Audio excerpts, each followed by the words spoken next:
Hi అండి, నేను మీ Vahini. Welcome to our channel Taraka Vahini TET and DSC. ఈ ఛానల్ ఏపీ టెట్ డిఎస్సి పై ఎవ్రీడే వీడియో క్లాసెస్ అనేవి ఉంటాయి. అండ్ వాటిపైన ఎయిమ్ ఫర్ డిఎస్సి అనే టెలిగ్రామ్ గ్రూప్లో వీక్లీ టెస్ట్ అనేది సండే 7:30 PM ఫ్రీగా ఉంటుంది. ఇంకా ఎవరైనా ఛానల్ని సబ్స్క్రైబ్ చేసుకోకపోతే వెంటనే సబ్స్క్రైబ్ చేసుకోండి. అలాగే ఈ ఛానల్లో ప్రతి సబ్జెక్ట్ మీద చాలా క్లాసెస్ అనేవి చెప్పడం జరిగింది. ప్రతి దానికి కూడా సపరేట్ ప్లేలిస్టులు కూడా పెట్టేశాము. 3rd క్లాస్ నుంచి 6th class, 7th class, 5th lesson వరకు కూడా ప్రతి లెసన్లో టెక్స్టైల్ గ్రామర్, గ్లాసరీ అంతా కూడా ఎక్స్ప్లెయిన్ చేయడం జరిగింది. ఈ రోజు 7th క్లాస్ ఇంగ్లీష్లో 6, 7, 8 చాప్టర్స్, 3 చాప్టర్స్, వాటి ఆథర్స్ అండ్ వాటికి ఇంక్లూడింగ్ ఇచ్చిన పోయమ్స్, వాటి ఆథర్స్, గ్లోసరీ, అలాగే ఆ చాప్టర్ వెనుకున్న టెక్స్టైల్ గ్రామర్ మొత్తం కూడా ఈ ఒకే వీడియోలో కంప్లీట్ చేసుకోబోతున్నాం.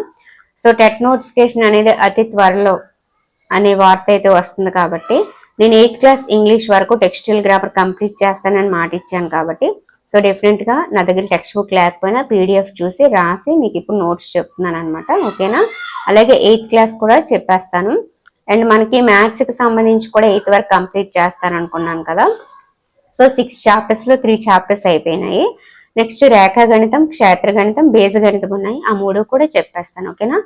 ఇంగ్లీష్ మెథడ్ కూడా చెప్పడానికి ట్రై చేస్తాను, కానీ ప్రెసెంట్ నా దగ్గర బుక్స్ అయితే అవైలబుల్గా లేవు. సో ఇప్పటికైతే నేను మ్యాథ్స్, ఇంగ్లీష్ ఇవన్నీ తెప్పించుకోవడం జరిగింది పీడిఎఫ్లు. ఇప్పుడు మెథడ్ కూడా పీడిఎఫ్ తెచ్చుకొని రిమైనింగ్ లెసన్స్ కూడా ఇంగ్లీష్ మెథడ్ కంప్లీట్ చేయడానికి ట్రై చేస్తాను. ఓకేనా? మిగతా అన్నీ అంటే ఇంకా నాకు కష్టం కదా. ఓకే, సో 6th చాప్టర్ వచ్చేసి ఎక్స్పర్ట్ డిటెక్టివ్స్ అండి. 7th chapter the invention of విటావో. 8th chapter a homage to our brave soldiers అనమాట. 6th చాప్టర్ ఎక్స్పర్ట్ డిటెక్టివ్స్ యొక్క ఆథర్ శారదా ద్వివేది. అలాగే అందులో ఉన్న poem mystery of the talking fan, దాని author Maude Rubin. 7th chapter the invention of విటావోంకు author Roald Dahl. అలాగే దానిలో ఉన్న poems dad and the cat and the tree, author Kit Wright. God and snake, author Morrill L Sony. అలాగే 8th చాప్టర్కి సంబంధించిన poem meadow surprises, author Lois Brandt Phillips అనమాట. ఇప్పుడు glossary, ఈ 3 చాప్టర్లో ఉన్న గ్లాసరీ ఒకే దగ్గర చెప్పడం జరుగుతుంది. ఓకే, స్టాష్డ్ ఎవే అంటే హిడెన్ ఎవే అండి. అంటే ఎక్కడైనా జాగ్రత్తగా దాయడం, గిడ్డంగుల్లో పెట్టడం, గోదాముల్లో దాయడం, అంటే భవిష్యత్తు కోసం దాయడాన్ని స్టాష్డ్ ఎవే అని అంటారు అనమాట. ఫాలోయింగ్ అంటే కమింగ్ ఆఫ్టర్ అండి. గాంట్ అంటే సిక్లీ, అంటే నీరసంగా ఉండడం అని చెప్పి మీనింగ్ వస్తుంది. పీక్ అంటే లుక్ క్విక్లీ అండ్ సీక్రెటివ్లీ, అంటే చూడడం అనమాట, చిలిపిగా చూడడం, కొంటిగా చూడడం అని చెప్పి ఒక సైడ్ నుంచి అలా అంటారు కదా. సో అది పీక్ అనమాట. టిప్స్ వెల్ అంటే gives a generous tip. Tip అంటే సూచనలు ఇవ్వడం, సలహాలు ఇవ్వడం, చిట్కాలు. అలాగే మనం ఇప్పుడు ఏదైనా హోటల్కి వెళ్తే వాళ్ళకి టిప్ ఇవ్వడం, ఒక డబ్బుల రూపంలో ఎక్స్ట్రా డబ్బులు ఇవ్వడం, అదనమాట. తర్వాత సార్ట్ అవుట్ అంటే అరేంజ్ సిస్టమేటికల్లీ, అంటే ఒక ఆర్డర్లో దేన్నైనా పెట్టడాన్ని సార్ట్ అవుట్ అని అంటారు అనమాట. ఇప్పుడు మన వీడియోసే ఉన్నాయి, వాటిని లేటెస్ట్ వీడియోస్ అని ఒక సార్ట్ అవుట్ చేసుకోవడం, అలాగే ప్లేలిస్ట్లో సపరేట్ సార్ట్ అవుట్ చేయడం, దాన్ని సిస్టమేటిక్గా అరేంజ్ చేయడాన్ని సార్ట్ అవుట్ అని అంటారు అనమాట. నెక్స్ట్ క్రూక్ అంటే క్రిమినల్ అండి, అంటే మోసగాడు అని అర్థం. ఓకే, బై అపాయింట్మెంట్ అంటే అఫీషియల్ చూజన్ అండి. అంటే ఇప్పుడు మనకి నియామకాల ద్వారా ఇప్పుడు డిఎస్సి అనేది తీయడం జరిగింది కదా అఫీషియల్ గా, సో దాన్ని బై అపాయింట్మెంట్ అని అంటారు. ఆల్టర్నేట్ నేమ్ అనమాట, అంటే మారు పేరు అనమాట. అలియాస్ అని అంటుంటాం కదా. అలియాస్ అంటే అన్ ఆల్టర్నేట్ నేమ్, అంటే ఇప్పుడు మా ఒక పేరు ఉంటది, అలియాస్ ఈ పేరు అని చెప్పి అంటుంటారు కదా, అది. అకాంప్లిస్ అంటే ఏ హెల్పర్ ఇన్ క్రైమ్, అంటే ఎవరైతే దొంగతనం చేయొచ్చు, మోసం చేయొచ్చు, ఒక నేరం చేయడానికి హెల్ప్ చేసేవాడిని అలా అంటారనమాట. సెట్ టు వర్క్ అంటే బిగిన్ టు వర్క్ అండి, అంటే పనిని ప్రారంభించడం అనమాట. రెసిపీ అంటే ఇన్స్ట్రక్షన్స్ ఫర్ మేకింగ్ సంథింగ్. ఇప్పుడు ఏదైనా ఒక వంటకాన్ని తయారు చేయాలంటే దానికి ఏ ఇంగ్రీడియంట్స్ కావాలి, అవి ఏ మోతాదులో ఉండాలి, దేని తర్వాత ఏది వేయాలి, ఇది సూచనలన్నీ ఇస్తూ ఉంటది కదా. సో దాన్ని మనం రెసిపీ అని అంటాం అనమాట. ఫేర్ అంటే tree with needle like leaves and cones అండి. ఇప్పుడు మనకి పర్వత ప్రాంతాల్లో చెట్లు అనేవి ఎలా ఉంటాయని చెప్పుకున్నాము సోషల్లో, అవి ఒక సూదిగా ఉండి వాటి ఆకులు సూది ఆకారంలో ఉండి కోన్ షేప్ లో ఉంటాయి. వాటి మీద పడిన మంచు గట్ట జారిపోయే విధంగా ఆ చెట్లు ఉంటాయని చెప్పుకున్నాం కదా. అది ఫెయిర్ కావచ్చు, ఓక్ కావచ్చు, సీడర్ కావచ్చు, పైన్ కావచ్చు, ఇవన్నీ కూడా చెట్లే అన్నమాట. ఒక్కొక్క దానికి ఒక్కొక్క స్పెషాలిటీ ఉంది. ఇప్పుడు చూద్దాం. ఫిర్ చెప్పాను కదా, ఓక్ అంటే family of large trees with a hard wood అండి. The chinar in Kashmir is a kind of oak tree. Kashmir లో ఉన్న చినార్ ట్రీ అనేది ఒక టైప్ ఆఫ్ ఓక్ ట్రీ అంట. ఇవి ఏంటంటే ఒక లార్జ్ ట్రీస్, హార్డ్ వుడ్ అంటే గట్టి చెక్కతో కూడిన చెట్ల సమూహాన్ని మనము ఓక్ అని అంటాము. సీడర్ అంటే అన్ ఎవర్ గ్రీన్ ట్రీ, ఎప్పుడు కూడా పచ్చగా ఉండేదన్నమాట. అలాగే హార్డ్ గట్టిగా ఉంటుంది. రెడ్ స్వీట్స్ స్మెల్లింగ్ వుడ్, ఇది మంచి వాసనని కలిగి ఉంటది. అలాగే దీన్ని దేనికి యూజ్ చేస్తారంటే బాక్సెస్, పెన్సిల్స్, ఫెన్సెస్ వీటి కోసం యూజ్ చేస్తారనమాట. పైన్ ట్రీ అంటే ఇది కూడా ఒక ఎవర్ గ్రీన్ ట్రీయే. దీని లీవ్స్ కూడా నీడిల్ షేప్ లో ఉంటాయి. అలాగే కోన్ షేప్ లో ఇది ఉంటది. ఫ్లీ అంటే small insect living on the skin of animals for their blood. అంటే పశువుల మీద ఉండే చిన్న పురుగు లాంటిది అనమాట ఫ్లీ అంటే. ఆ శరీరం మీద ఉండి అది వాటి బ్లడ్ ని తీసుకుంటది అనమాట. అది ఫ్లీ. ట్రాక్ డౌన్ అంటే found by searching for it, కనుక్కోవడం, అన్వేషించడం అనే మీనింగ్, తెలుసుకోవడం అనే మీనింగ్ వస్తుంది. టెరిటోరియల్ ఇంటిగ్రిటీ అంటే సేఫ్ గార్డింగ్ నేషన్స్ బార్డర్స్ అనమాట. అంటే దేశ సరిహద్దుల్ని అవి ఎలా ఉన్నాయో అలానే ఉంచడం అనమాట. వాటిని మార్చకుండా ఉండటం, వాటి మీద ఒక అవగాహన కలిగి ఉండడం అనమాట. ఇన్విజన్ అంటే విజువలైజ్ చేసుకోవడం, ఊహించడం అండి. ఐకానిక్ అంటే సెలబ్రేటెడ్ అనమాట. ట్రిబ్యూట్ అంటే షోయింగ్ రెస్పెక్ట్, గ్రాటిట్యూడ్. ఇప్పుడు చనిపోయిన వాళ్ళందరికీ ట్రిబ్యూట్ ఇస్తామంటారు, అంటే నివాళి ఇవ్వడం అనమాట. అది వాళ్ళ మీద మర్యాద పూర్వకంగా వాళ్ళని గుర్తు చేసుకోవడానికి ఇస్తూ ఉంటారు. ఓకే. ఎచ్డ్ అంటే ఎన్గ్రేవ్డ్ అండి, చెక్కిన అని అర్థం. గ్యాలెంట్రీ అంటే exceptional courage especially in battle, యుద్ధంలో చూపించే శౌర్యాన్ని మనం అలా పిలుస్తాము. తర్వాత ఫస్ట్ హ్యూమస్లీ అంటే ఆఫ్టర్ డెత్, మరణానంతరం. సిటేషన్ అంటే మెరిటోరియస్ పెర్ఫార్మెన్స్ ఆఫ్ డ్యూటీ, అంటే వాళ్ళు చేసిన బాధ్యతలు నిర్వర్తించిన వాటికి ఒక ప్రశంసతో కూడింది లిఖించి ఇస్తారు కదా, దాన్ని సిటేషన్ అని అంటారండి. అనులేఖనంతో ఇచ్చే ఒక పత్రం అని కూడా అనొచ్చు. సో ఆస్ట్రక్ అంటే అమేజ్డ్, విస్మయం చెందడం. కామెమోరేట్ అంటే remember official and give respect, గుర్తుంచుకోవడం అన్నమాట. ఓబ్లిస్క్ అంటే ట్యాపరింగ్ స్టోన్ పిల్లర్ అండి, స్తూపం. రెడ్స్ అంటే circular arrangement of flowers used as a respect and remembrance for a person who has died, పూలదండలు అండి. మ్యూరల్ అంటే large picture on the wall, కుడ్య చిత్రం అనమాట, గోడ మీద వేసేదాన్ని. రెత్స్ అంటే ఇప్పుడు చనిపోయిన వాళ్ళకి ఇలా సర్కిల్ గా పెడతారు కదా, వాటిని రెత్స్ అంటారు. డిస్కోర్స్ అంటే serious discussion of A subject, ఉపన్యాసం. డివాస్టేషన్ అంటే డ్యామేజ్ అండ్ డిస్ట్రక్షన్ అనమాట, అంటే నాశనం చేయడం, వినాశనం అని. వేలియంట్ అంటే వెరీ బ్రేవ్, ధైర్యవంతులు అని, పరాక్రమవంతులు అని అనొచ్చు. మెమోయిర్ అంటే an account of once personal life and experiences అనమాట, జ్ఞాపకాలు. ఓకే. ఇక్కడ మనకు ఒక మ్యాచింగ్ ఇచ్చారండి. అంటే టిప్ అనేది ఒక 3 లెటర్సే కానీ అది ఉన్న సెంటెన్స్ ని బట్టి అది చాలా అర్థాలను మనకు తెలియజేస్తుంది అని చెప్పడం కోసం ఒక మ్యాచింగ్ మనకి ఇచ్చారు. సో మనము వాటి అర్థాలను ఇప్పుడు తెలుసుకుందాము. ఫింగర్ టిప్స్ అంటే ఏదైనా సరే నాకు ఫింగర్ టిప్స్ లో ఉంటది అంటే నేను తడబడకుండా అడగగానే చెప్పేస్తాను అని మీనింగ్. సో ఫింగర్ టిప్ అనే దానికి సలహా, సూచన లేదా డబ్బుల రూపంలో టిప్ ఇవ్వడం, ఇలాంటివి మనం ఇందాక తెలుసుకున్నాం. మరి ఇప్పుడు సెంటెన్స్ లో టిప్ వస్తే దాని మీనింగ్ ఏంటో ప్రతిదీ తెలుసుకుందాం. ఓకే. ఫింగర్ టిప్స్ ఫస్ట్ దానికి ఆన్సర్ సి అండి, అంటే the ends of one's fingers, finger చివర్లని ఫింగర్ టిప్స్ అని అంటారు. Next second one the tip of your nose, second one answer F అండి, F the pointed end of your nose, ముక్కు చివరి భాగం అన్నమాట. Okay. Next third one tip the water out of the bucket, పారబోయడం అని meaning వస్తుంది. So third one answer వచ్చేసి ఈ అండి, empty a bucket by tilting it. Okay. Fourth one వచ్చేసి have something on the tip of your tongue. నాలుగు చివరిన ఉంది ఏదైనా చెప్పడానికి అని అంటుంటాం కదా, సో అదనమాట. ఫోర్త్ వన్ ఆన్సర్ వచ్చేసి ఏ అండి, be about to say something. Okay. Fifth one వచ్చేసి tip the boat over. Fifth one answer వచ్చేసి బి అండి, make the boat over turn అని అర్థం. ఓకేనా. నెక్స్ట్ సిక్స్త్ వన్ వచ్చేసి టిప్ హిమ్ ఏ రూపీ. దీని మీనింగ్ వచ్చేసి డి అండి, అంటే give a rupee to him to thank him. అతనికి ధన్యవాదాలు చెప్పడానికి మనం ₹1 అతనికి ఇచ్చాము అని అర్థం అనమాట. ఓకేనా. సెవెంత్ వన్ వచ్చేసి the tip of the bat అండి.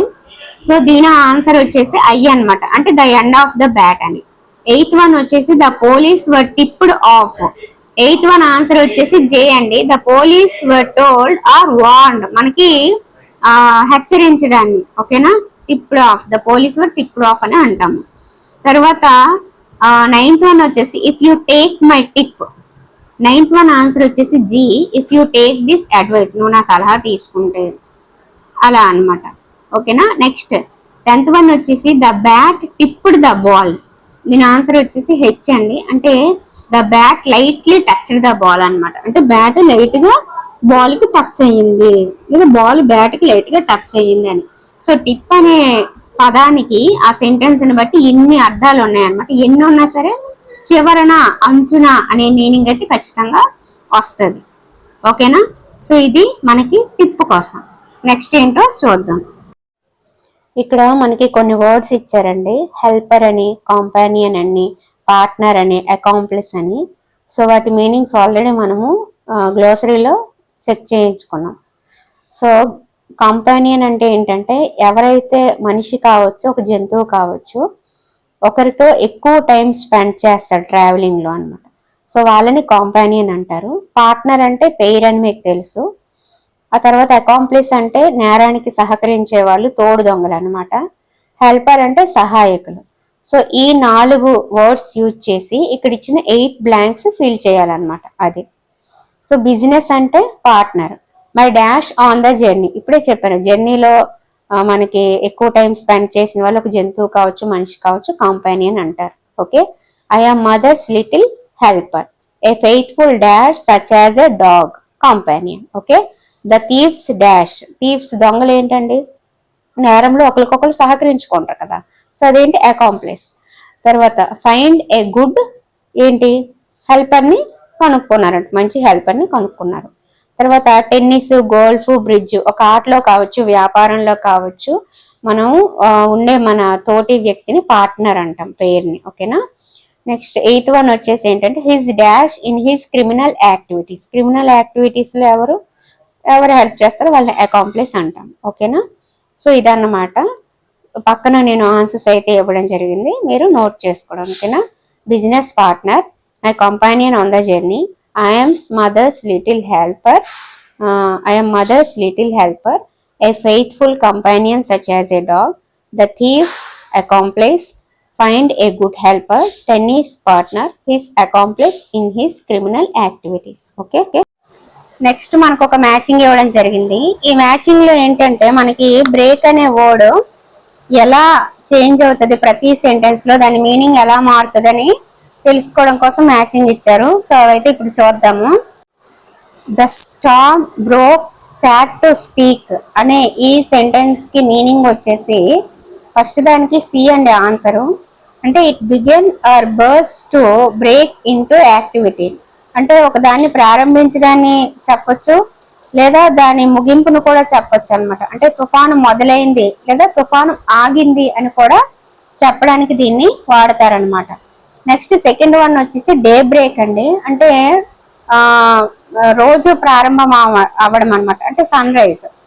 ఇక్కడ డే బ్రేక్ అనే దానికి మీనింగ్ ఏంటి అంటే సెకండ్ వన్ ఆన్సర్ డి అండి, the beginning of day light అనమాట. ఓకే. నెక్స్ట్ థర్డ్ వన్ వచ్చేసి హిజ్ వాయిస్ ఈజ్ బిగినింగ్ అండి. ఈ థర్డ్ వన్ ఆన్సర్ వచ్చేసి ఈ అనమాట, అంటే changing as he gross up, అంటే అతను పెరుగుతున్నప్పుడు అతనిలో మార్పు వచ్చింది అనమాట.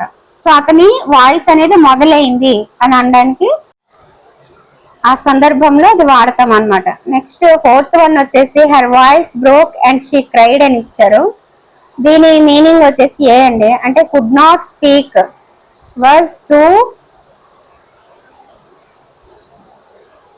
అని చెప్పి ఇంక అక్కడితో అది ఎండ్ అయ్యి ఉంది. అంటే తను మాట్లాడలేకపోవడాన్ని అలా తెలియజేశారనమాట హెర్ వాయిస్ బ్రోక్ అనేది.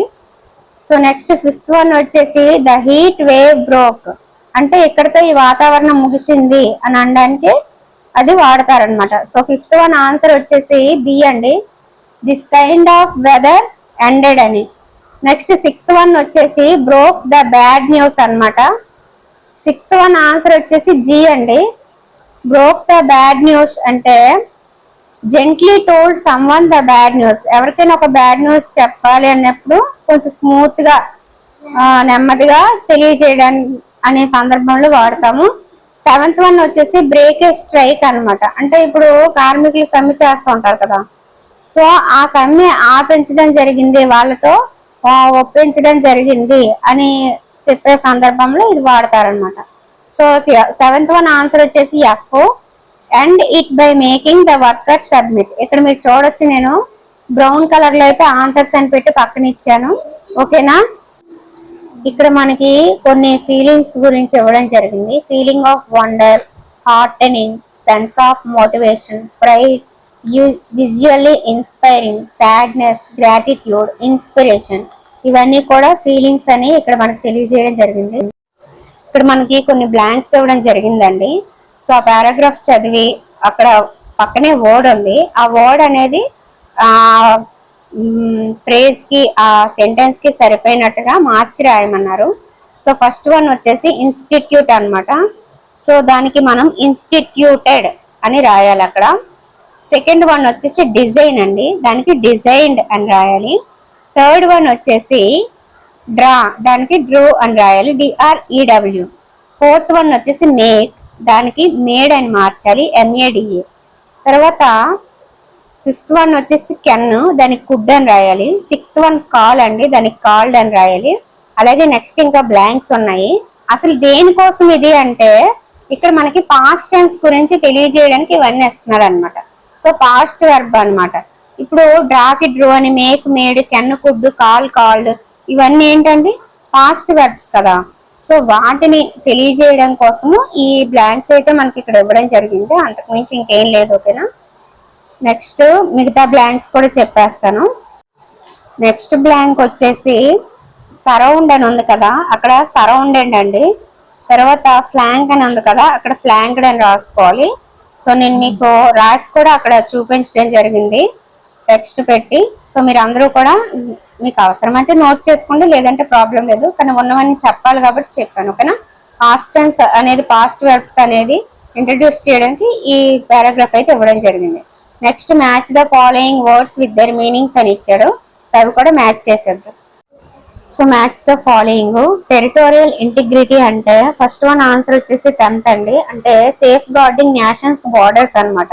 నేను మీకు గ్లాసరీ చెప్పినప్పుడు కూడా చెప్పాను కదా, సేఫ్ గార్డింగ్ నేషన్స్ బార్డర్స్ అంటే టెరిటోరియల్ ఇంటిగ్రిటీ అంటే దేశం యొక్క సరిహద్దుల గురించి ఒక సమగ్రమైన అవగాహన కలిగి ఉండడం, అలాగే ఆ దేశ సరిహద్దుల్ని మార్చకుండా అలానే ఉంచడం అని కూడా మీనింగ్ వస్తుంది. నెక్స్ట్ సెకండ్ వన్ వచ్చేసి ఐకానిక్ అండి, ఐకానిక్ అంటే సెలబ్రేటెడ్ అనమాట.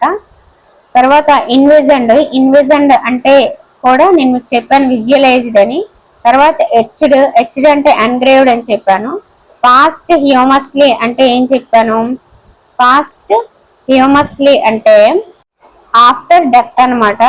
తర్వాత ఆస్ట్రక్ అంటే అమేజ్డ్ అని చెప్పాను కదా. సో ఓబ్లిస్క్ అంటే ఏ టాపరింగ్ స్టోన్ పిల్లర్ అని చెప్పాను. తర్వాత మెజెస్టిక్ అంటే గ్రాండ్ అనమాట, మెజెస్టిక్ అంటే గ్రాండ్. ఇంటర్మినబుల్ ఫ్లేమ్ అంటే నెవర్ డయింగ్ ఫ్లేమ్ అనమాట. తర్వాత వేలియంట్ అంటే వెరీ బ్రేవ్ అని మీనింగ్. సో ఇవన్నమాట మీనింగ్స్. వీటిల్లో ఒక రెండే లేవు, కానీ మిగతావన్నీ కూడా మనం గ్లాసరీలో వీటి గురించి మనం డిస్కస్ చేసుకున్నాము. సో రెండింటికి 1, 2, 3 ఉన్నాయి కాబట్టి నేను పక్కన మీకు ఆన్సర్స్ అనేవి ఇవ్వడం జరిగింది, వాటి ద్వారా నోట్ చేసుకోండి, ఓకే. ఇక్కడ మనకి ఈ ప్యాసేజ్ లో కొన్ని వర్డ్స్ కి అండర్లైన్ చేశారండి. ఆ అండర్లైన్ చేసిన వర్డ్స్ కి సేమ్ మీనింగ్ వచ్చేలాగా పైన మనకి బాక్స్ లో కొన్ని వర్డ్స్ ఇచ్చారు. ఆ వర్డ్స్ ని రీప్లేస్ చేసి రాయమన్నారు అన్నమాట. సో అవేంటో ఇప్పుడు చూద్దాము. వాళ్ళు ఇచ్చింది ఏంటంటే touched every once heart, territorial integrity, తర్వాత ఇన్స్పైర్డ్, ఆ తర్వాత ఫాలెన్ సోల్జర్స్, నెక్స్ట్ పాస్ట్ హ్యూమస్లీ, తర్వాత వేలార్, తర్వాత ఎగ్జాంప్లరీ కరేజ్, ఆ తర్వాత ఆస్ట్రక్. ఇప్పుడు వాటిల్లో ఏవి ఎక్కడ పెట్టాలో చూద్దాం. ఫస్ట్ అండర్లైన్ చేసింది వచ్చేసి నేషనల్ బౌండరీ అండి. ఇప్పుడే చెప్పుకున్నాం కదా, నేషనల్ బౌండరీ అంటే టెరిటోరియల్ ఇంటిగ్రిటీ అనమాట. నెక్స్ట్ సెకండ్ వన్ వచ్చేసి మోటివేటెడ్, అక్కడ ఇన్స్పైర్డ్ రాసుకోండి. థర్డ్ వన్ వచ్చేసి soldiers who had died in action, so అక్కడ ఫాలెన్ సోల్జర్స్ అని పెట్టుకోండి. నెక్స్ట్ ఫోర్త్ వన్ వచ్చేసి ఆఫ్టర్ దేర్ డెత్ అని ఉంది కదా, సో ఆఫ్టర్ దేర్ డెత్ దగ్గర మీరు పాస్ట్ హ్యూమస్లీ అని పెట్టుకోండి. తర్వాత బ్రేవరీ దగ్గర ఆ తర్వాత అవుట్ స్టాండింగ్ బ్రేవరీ అని ఇచ్చారు కదా, అక్కడ మీరు ఎగ్జాంప్లరీ కరేజ్ అని పెట్టుకోండి. ఓకేనా. నెక్స్ట్ అమేజ్డ్ దగ్గర ఆస్ట్రక్, తర్వాత ఆఫ్టర్ హీ డైడ్ అక్కడ మళ్ళీ పాస్ట్ హ్యూమస్లీ వస్తుంది. ఆ తర్వాత affected every one very deeply, last one వచ్చేసి టచ్డ్ ఎవ్రీ వన్స్ హార్ట్ అండి. ఓకేనా. ఇక్కడతో మనకి 7th class English textile grammar మొత్తం కూడా పర్ఫెక్ట్ గా కంప్లీట్ అయిపోయిందండి. సో ఈ 3 లెసన్స్ ఉన్నాయి కాబట్టి వీటికి కూడా నేను చెప్పేయడం జరిగింది. నెక్స్ట్ 8th క్లాస్ కూడా చెప్పడానికి ట్రై చేస్తాను. ఓకేనా. సో ఇక్కడతో మనకి 3rd క్లాస్ నుంచి 7th క్లాస్ వరకు ఇంగ్లీష్ టెక్స్టైల్ గ్రామర్ పర్ఫెక్ట్ గా గ్లోసరీ, వొకాబులరీ, ఎక్సర్సైజెస్ అన్నీ కూడా కంప్లీట్ అయిపోయాయి. లెసన్స్ ఆథర్స్ కూడా చెప్పడం జరిగింది. ఈ వీడియో నచ్చితే ఖచ్చితంగా ఒక లైక్ చేయండి. వీలైతే మీ ఫ్రెండ్స్కి షేర్ చేయండి. మీకు ఎలా అనిపించిందో కామెంట్ చేయండి. సబ్స్క్రైబ్ చేసుకోవడం మర్చిపోవద్దండి. Thank you.